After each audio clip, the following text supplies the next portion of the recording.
மகாபாரதத்தில் இப்படி ஒரு கதை. ஏகலவ்யன் அப்படிங்கிறவன் ஒரு வேடன். ஆர்ச்சரி கற்றுக்கணும்னு ஆசை. துரோணர் ஒத்துக்க மாட்டேங்கிறார்.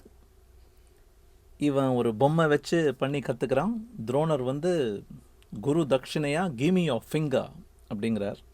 அதுவும் இந்த கட்டை விரல் வெரி இம்பார்ட்டன்ட் ஃபார் ஆர்ச்சரி. இவன் வெட்டி கொடுத்துட்றான். Is there an explanation? பார்க்கலாம்.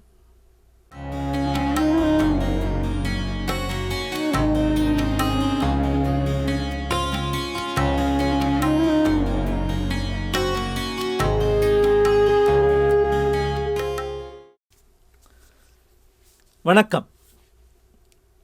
நேற்று நம்ம கிராட்டிடியூட் பற்றி பார்த்தோம். A lot of importance for the act of giving and the act of allowing somebody to give. அதில் எத்தனையோ விஷயங்களுக்கு நம்ம we can be grateful. One important aspect is the gratitude towards your teacher. உனக்கு உன்னுடைய ஸ்கில்லையும் உன்னுடைய எபிலிட்டியை உனக்கே எடுத்து காட்டுறதுக்கும் ரொம்ப முக்கியமான ரோல் ப்ளே பண்ணுற அந்த குரு அப்படிங்கிறவருக்கு நம்ம காட்டுற கிராட்டிடியூட் இருக்கே, that's probably the highest level of gratitude anybody can have in this world. அதை பற்றி கொஞ்சம் இன்றைக்கி நம்ம பார்க்கலாம். இவர் பேர் புரோட்டாகோரஸ்.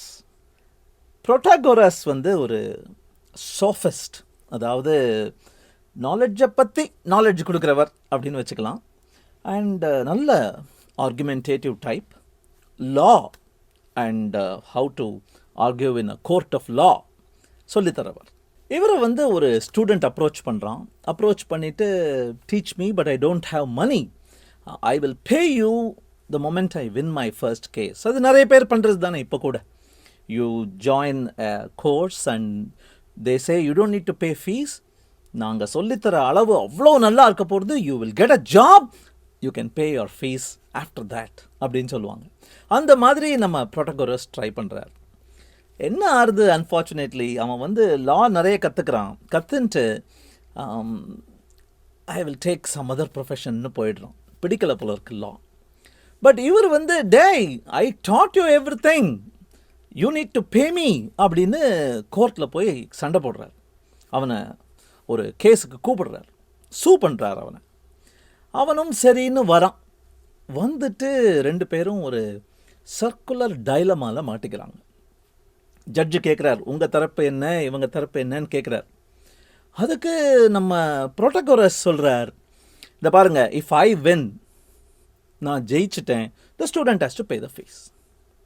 அதுக்கு உடனே ஸ்டூடெண்ட் சொல்கிறான், அப்படின்னா ஐ வில் லூஸ்னு அர்த்தம். I haven't won my first case yet. How can I pay? Why should I pay? அப்படிங்கிறோம். உடனே அவர் திருப்பி சொல்கிறார், ப்ரொஃபஸர், இந்த பாருங்க, if I lose, the student has won. ஜெயிச்சிட்டான் தானே அர்த்தம், அவனை எனக்கு துட்டு தர சொல்லுங்க அப்படிங்கிறார். அதுக்கு ஸ்டூடெண்ட் சொல்கிறான், இந்த பாருங்க, அவர் லூஸ் பண்ணால் நான் ஜெயிச்சேன்னு அர்த்தம். If I win, why should I pay? I have won the case. இந்த மாதிரி ஒரு சர்க்குலர் ஆர்குமெண்ட்டில் அப்படியே மாட்டிக்கிறாங்க. Okay, there are some resolutions available today in law. இந்த மாதிரி கேஸுக்கு எப்படி சொல்யூஷன் கண்டுபிடிக்கிறதுன்னு. பட் நீங்கள் கூகுள் பண்ணி பாருங்கள், உங்களுக்கே தெரியும். இந்த மாதிரி ஒரு பிரச்சனையான விஷயத்தில் மாட்டிக்கக்கூடாதுன்னு தானோ என்னமோ. A little while later, this was in 485 BC, around 475 BC, ஒரு 10 வருஷம் கழிச்சு இன்னொரு கிரீக் ஃபிலாசபர்னே வச்சுக்கலாம் அவரை. அவர் பேர் ஹிப்போக்ரேட்டஸ். இந்த ஹிப்போக்ரேட்டஸ் என்ன பண்ணுறார், டாக்டர் அப்படின்னா எப்படி இருக்கணும், அவருக்கு இலக்கணம் என்ன. புது டாக்டர்ஸ் எல்லாமே இந்த ஓத் எடுத்துன்னு தான் உள்ளே வரணும். they should practice this sacred profession only after they agree to these conditions அப்படின்னு சொல்லிட்டு he lays down a few conditions. இந்த கண்டிஷன்ஸ் அவ்வளோ அழகு. இன்னைக்கு கூட when any medical college graduates students, they read out Hippocrates oath. நான் அப்படியே தேடி எடுத்து பார்த்தேன், எவ்வளோ அழகாக இருக்குது அது அப்படின்னு. அந்த ஒரிஜினல் க்ரீக் ஃபார்ம்லேருந்து மாறி நிறைய விஷயங்கள் இப்போது ஆட் பண்ணியிருக்காங்க, சிலதெல்லாம் டெலீட்டும் பண்ணியிருக்காங்க. Across the world, it is based on the Hippocrates oath. But there are some omissions today. சிலதெல்லாம் மெடிக்கல் ப்ரொஃபஷன் முன்னேறினதுனால அதை கொண்டு வந்திருக்கலாம். பட் சிலதெல்லாம் இந்த குரு மேலே இருக்கிற மரியாதை கம்மியாயிடுத்தோ, அதனால் அதெல்லாம் தேவையில்லைன்னு வெட்டி போட்டாங்களோ அப்படின்னு கூட I got the feeling. Because none of these recent revisions, I see one from 94, I see another from 2019, இதிலெல்லாம் I don't see what was originally said way back 480 years before Christ. This is the original. In the originalோட English translationலேருந்து I will pick out the part where he refers to the teacher. ஒரு medical ஸ்டூடெண்ட்க்கு அந்த teacher impart பண்ணுற நாலெட்ஜை பற்றியும், இந்த student what is his commitment towards that அப்படிங்கிறத பற்றியும் watch. To hold my teacher in this art equal to my own parents. என்னுடைய தாய் தந்தை மாதிரி நான் அவரை ட்ரீட் பண்ணணும். அவர் என்னுடைய பார்ட்னராக இருக்கணும். இப்போல்லாம் ஒரு டாக்டர் இன்னொரு டாக்டருக்கு எதிராக கிளினிக் வச்சு சண்டை போட தான் பார்க்குறான். பட் இங்கே என்ன சொல்கிறார் பாருங்க, பார்ட்னர் இன் மை லைவ்லிஹுட். அது மட்டும் இல்லை, அவருக்கு துட்டு தேவைன்னா எப்போ தேவைன்னாலும் என்னுடைய பணத்தை நான் ஷேர் பண்ணுவேன். அவருடைய குடும்பத்தை என்னுடைய குடும்பமாக நான் ட்ரீட் பண்ணுவேன். அவருக்கு அவருடைய சந்ததியினருக்கு நான் சொல்லித் தருவேன் ஃபீ இல்லாமல். Every student is supposed to swear like this. That is how beautiful the oath is with respect to referring to the teacher who originally imparted the art. இப்போ இந்த ஓத்தில் இந்த சென்டென்சஸ் இல்லை, ஏனோ ரிமூவ் செய்யப்பட்டுள்ளன. ஜாப்பனீஸ் கல்ச்சரில் when it comes to morality, obligations, proper, perfect, correct discipline and respect, Japanese அடிச்சுக்க முடியாதுன்னு நினைக்கிறேன். அவங்க ட்ரெடிஷனில் ஆன் அண்ட் கிரி அப்படின்னு 2 வார்த்தைகள் இருக்குது. இது பேர் ஆன். இந்த ஆன்கிறது என்னன்னா, ஒரு டீச்சர் அவருடைய ஸ்டூடெண்ட்ஸுக்கு என்ன கடமை, அதாவது கைண்ட்னஸ் இருக்கணும், இன்ஃபைனட் கைண்ட்னஸ். அப்புறம் நல்ல உதவி செய்கிற, மர்சி காட்டுற, என்னெல்லாம் பெனிஃபிட் என்னால் கொடுக்க முடியுமோ அதெல்லாம் கொடுக்குற. அவன் இப்போ தான் கற்றுக்கிட்டு இருக்கான், எனக்கு எல்லாம் தெரியும், நான் பட்ட கஷ்டங்கள்லேருந்துலாம் எடுத்த அந்த lessons I have to impart to him R her அப்படிங்கிற அந்த அழகான ஆப்ளிகேஷனை டீச்சர் சைட்லேருந்து அல்லது மாஸ்டர் சைட்லேருந்து டுவர்ட்ஸ் த சர்வெண்ட் அல்லது எம்ப்ளாயர் சைட்லேருந்து towards the employee. On, there is an honorable obligation the person who has towards the person who doesn't have. கிரிங்கிறது என்ன அப்படின்னா, வேலை செய்பவன் வேலை கொடுத்தவருக்கு, கற்றுக்கொள்பவர்கள் கற்றுக் கொடுப்பவர்களுக்கு the reverse respect. அது என்ன அப்படின்னா, yes, there is faithful service, உழைப்பேன், loyalty, respect, gratitude. All these words I am supposed to be obligated. நீ எனக்கு கொடுத்ததுனால தான் நான் இப்படி இருக்கேன்யா. For life I am chained by Giri towards helping you, respecting you, taking care of you. Japanese society, if it is continuing along in a beautiful way, one of the biggest contributors is this On and Giri cycle அப்படின்னே சொல்கிறாங்க. Which is why I really love this Kuldeep Pai and his Surya Gayatri, Rahul Vellal group. எந்த பாட்டு ஆரம்பித்தாலும் முதல்ல ஒரு line போட்டுருவாங்க, வந்தே குரு பரம்பராம். Not just to my teacher but to the lineage of teachers. இந்த டீச்சருக்கு முன்னாடி இருக்கிற டீச்சர், அவருக்கு முன்னாடி இருக்கிற டீச்சர் அப்படின்னு அவங்களெல்லாம் கும்பிட்டுட்டு தான் அதுலேருந்து தான் வந்தது இது. இப்போ நீங்கள் பார்க்குறீங்க, பிடிச்சிருக்கு, கேட்குறீங்க அப்படின்னா அங்கே பாருங்க, அங்கேருந்து வாங்க அப்படின்னு சொல்கிறாங்க.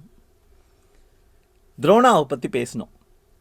இந்த துரோணர் வந்து அர்ஜுனனுக்கு பார்ஷியலோ, அர்ஜுனனுக்கு சொல்லித்தந்து அவரை பெரிய ஆள் ஆக்கணும் அப்படிங்கிற அந்த ஒரே காரணத்துக்காக அவன் அளவுக்கு ஒரு பெரிய ஆர்ச்சர் வந்துட்டான்னு உடனே அவனை கெடுத்துட்டாரு, அவனை பிரச்சனை பண்ணிட்டாரு அப்படின்னு நிறைய கதைகள் படிச்சிருக்கோம். Ekalavyan such a great archer if only அப்படின்னு படிச்சிருக்கோம்.